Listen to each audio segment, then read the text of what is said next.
Lake Ronkonkoma. In the summer, a pretty busy place, but now in the winter, a calm, peaceful area. It is located roughly 50 miles from Manhattan, and it is the largest lake on Long Island.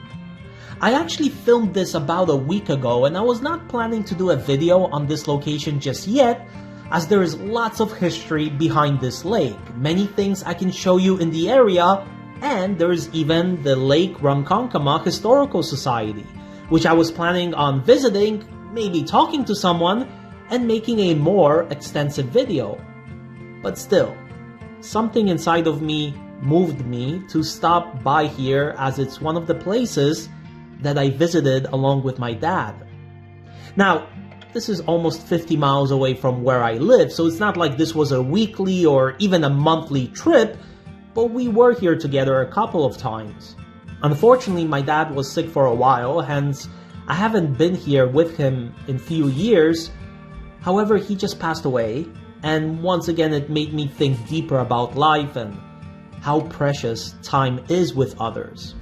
The younger you are, the less you think about the fact that those around you might simply not be there one day, and you take that for granted until something like this happens and you realize how vulnerable you really are.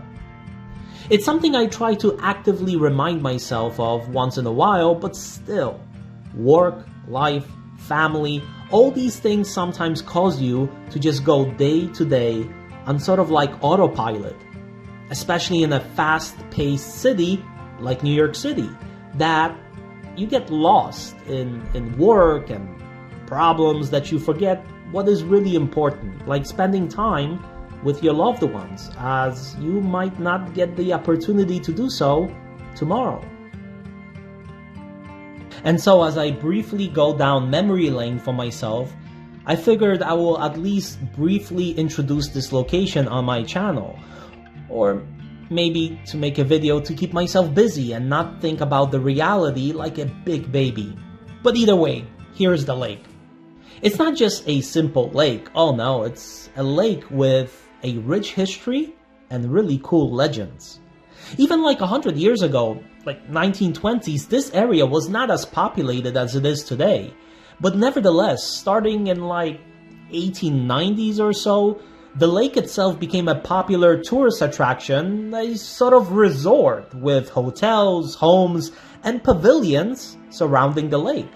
On the other side of the lake, there used to be a Bavarian inn. There were summer camps organized for kids from the city. So there was life and excitement all around this body of water. Here in the back, I love the art on the wall, which represents lots of history.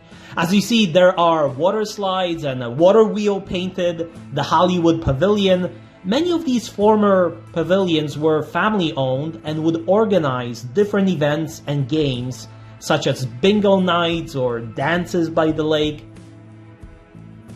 And the other cool piece of the art representing history is on the end with the Vanderbilt Cup race.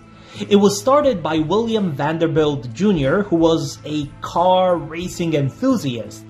He organized a major international car race in 1904 with a rather large cash prize, not only for the love of racing, but also to get American car manufacturers more interested and serious about car racing, like it already was happening in Europe, especially in France.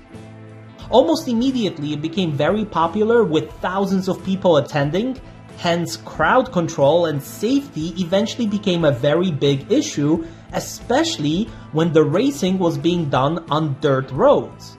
And when in 1906 one of the spectators was struck and killed, the race was cancelled for 1907. However, in 1908, William Vanderbilt finished his Long Island Motor Parkway, which was one of the first concrete roads specifically built for cars with limited access, as there were booth tolls and you had to pay if anyone wanted to use the road. And so the race resumed on this road, which finished by Lake Ronkonkoma. Hence, it is so cool to see it recognized here and remembered.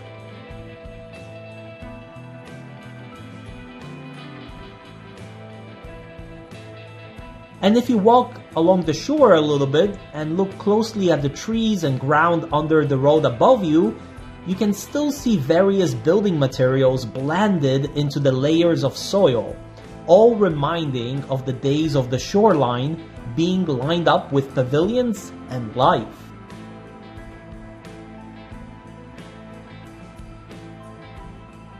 But as I was playing a role of a detective, thinking to myself I will discover something not seen before, I didn't realize I walked right into like a shrub of thorns, maybe a rose bush, I don't even know.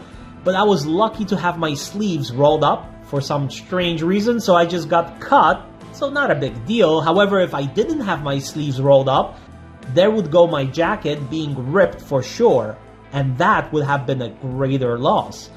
So, a good lesson to always be aware where you are walking. But there's one more painting on the wall of a young Native American woman. And this brings us to the legends of the lake itself. In fact, if you walk up a little bit along the lake, there is a carving of an Indian princess around which the legends revolve. First, that the lake is a bottomless lake, and second, that the lake sacrifices a young male once a year. Again, there are a few variations, but in general, there was a Indian princess in the 1600s who fell in love with an Englishman. However, her father, being the chief, forbade the relationship. Despite that, she would still row into the middle of the lake to send messages and communicate with her love. However, after a few years, one day, she rowed to the middle of the lake and stabbed herself to death because she was kept apart from her true love. In another version, she drowned in the lake after she heard that her loved one passed away. Ever since, she would claim one male a year by drowning them, again to either avenge the death of her loved one, or in another version, to try to find her true soulmate. But out of these legends, the ideas were born that the lake was bottomless or that the young man is drowned each year. Now, in regards to the lake having no bottom, the depth was measured, and in the deepest place, the lake is about 72 feet deep. So it does have a bottom, but it is pretty deep for a lake. And when it comes to drowning, there were a number of people that did drown, especially young men. But I have a feeling, and again, it's just my gut feeling, that young men probably take more risks than young women in terms of swimming out further or diving deeper or possibly being drunk and going swimming. So the reason why they usually drowned maybe. And since the lake was very active and full of life years ago, I am sure that stories about drowning were not tremendously rare. But again, this is something that I actually will like to find out more, just even out of pure curiosity.